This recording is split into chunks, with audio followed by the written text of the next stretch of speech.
Welcome again to another episode of Wisdom Moments on K24 with me, C.J Atemo, the Sage. I hope that you are well today and that you're picking up yourself through this day. Well, some of you must have woken up earlier and are riding along, having a great day. That's my hope and that's my wish for you. Have you subscribed to C.J Atemo on YouTube? Kindly do so. Subscribe, watch, like, share, and leave comments on the videos as well. You could also set notifications so that every time there's an upload, you get the notification for the uploads right there. I am on Twitter, Instagram, Facebook, and LinkedIn as CJ Atemo. If you need to reach me via email, cjatsol@gmail.com, in case you need some correspondence, and I'd be glad to do that at the earliest possible time. Well, I began talking about managing negative emotions, and I say that all emotions are valid because human beings are emotional beings. So there is no emotion that generally is invalid. But how we handle that would determine whether that emotion is becoming a negative one or it's a positive one. And I did start by talking about anger, and I said anger is a valid emotion. See, there are certain things we would not do if we were not getting angry. And then there's a certain way we would not feel if we didn't get angry. When you're disappointed, when you're hurt, when you're attacked, sometimes you feel angry. It's even okay for you to feel angry that you're not accomplishing certain goals. Now, how you direct that emotion is what will determine whether it is working for you or against you. For most people, such emotions work against them. And I talked about the element of if you don't take care of it, there will either be an explosion or an implosion. Either this anger will lead you to acting out in certain ways externally, or you will hold it back on the inside and it begins to eat you up. But then, just like gas leaking, it will keep on coming out through things that you say, things that you do, how you treat people, and that is not very good. It is important for us to accept the emotions that we have. Be cognizant of the fact that you feel a certain way and then begin to direct that feeling towards a healthy engagement, whether it is with yourself or the people around you. You begin to direct that.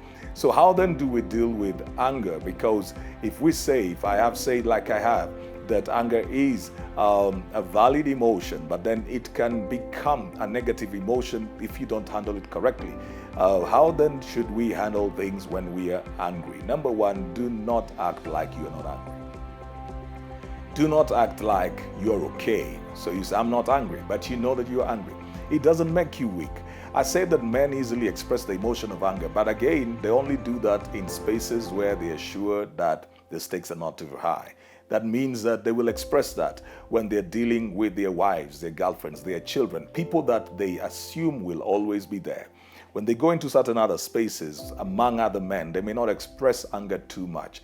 It also means that that has a manipulative aspect to it, where somebody then knows that they can actually control their anger when they're in certain spaces, and when they're in a place where they think that person should be able to take up all that anger, then they express it. So they will express it on their wives, they will express it on their children, and they will walk to their workplace and then they will not express it. Sometimes the reason they express this at home is because they didn't express it at work. They kept themselves cool at work or with their friends. The disappointments that they have with their friends, they will not get angry with their friends for not paying them back their money. They will not raise their voice at their friends for disappointing them. But then when they come to their families, they'll be angry and upset with their children, raise their voice against their children and raise their voices against their wives, show that emotion, sometimes get violent in the extreme cases because they feel they can get away with it. Now, the problem is, first of all, it begins with somebody thinking that they're not angry and thinking that even if they're in control. It is important for you to tell yourself, or if you have accountability people, to let them know, I'm upset about this. You see, talking about it, acknowledging and talking about it helps you deal with it. It doesn't make you weak. Just the same way, being angry and acting out angry doesn't make you strong. Acknowledging that you have this anger, and if it is a problem that you have, some people get angry over certain things at some point, but some people just have an anger problem. They get angry at the easiest things. They get angry over and over. So they will say, see, I just have a temperament. When you know that you have that, it's important for you to acknowledge that. Do not deny that you are angry. Anger does something to you the same way alcohol would, which is you will get drunk with it and then slowly it will begin to overcome you. So if you deny that you get angry or that you're upset, somewhere along the line, you're going to be intoxicated with that emotion and it will have its expression. So it's important for you to acknowledge that you are angry. Number two, it's important for you not to make important decisions when you're angry. Do not make important decisions when you are angry, like quitting a job or quitting a marriage or, feeling like you need to revenge something or pay back somebody. Do not make important decisions when you are angry. Anytime you feel that you have anger over something, delay important decisions. Delay them. That's not the time to decide that, you're pulling out of something that you have invested in for so long. You're pulling out of a business. You've just disagreed with your partner. And so in anger, because you want to punish them, so you decide, I'm going to pull out. You have not thought through your actions and you decide that you're going to pull out because you feel that you're going to punish them. Or you just decide, I'm walking out of this marriage, I'm walking out of this home, walking out of a job, and you have not considered other things.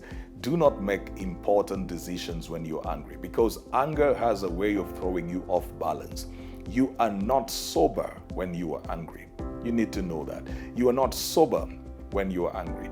Would you want people to come and bring you papers, documents, stacks and stacks of documents that you need to sign when you know that you are inebriated and you know that your mind is not at a place to function, to read the things that you need to?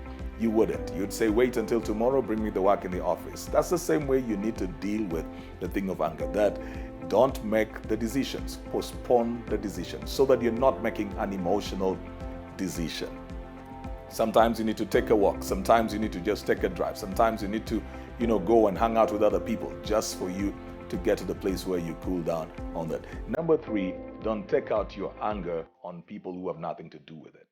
Don't take out your anger on people who have nothing to do with it. Sometimes, and I've talked about that, sometimes you're angry from your workplace and then you will bring it into your house. They have nothing to do with that. Sometimes you're angry with one person and you're letting out on the other person. They totally have nothing to do with that. Number four, take your energy elsewhere. Anytime you're angry, energy levels are very high. Take your energy elsewhere. Go to the gym. Take a run. Walk if you can.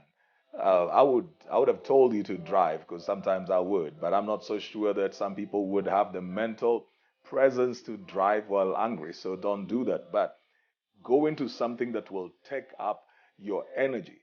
Take your energy elsewhere. Go to the golf course if you can. Go to the football field if you can. Go and run and jog and do something. Go into the gym and just express that emotion. It needs to be expressed. Once you have done that, you will feel better and you will be at a sounder place in mind and emotion to make certain decisions and to look at things very clearly. Number five, and it's a hard one to ask, but number five, think about the implications of the actions that you're just about to take. Think about the implications of the actions that you're about to take. I know that's a very difficult one when somebody is at a place of anger and they cannot think straight. But just ask yourself, what does the decision that you're about to make mean to you and the people around you? Hope that that's been helpful to you. This is C.J Atemo, and that's been Wisdom Moments on K24.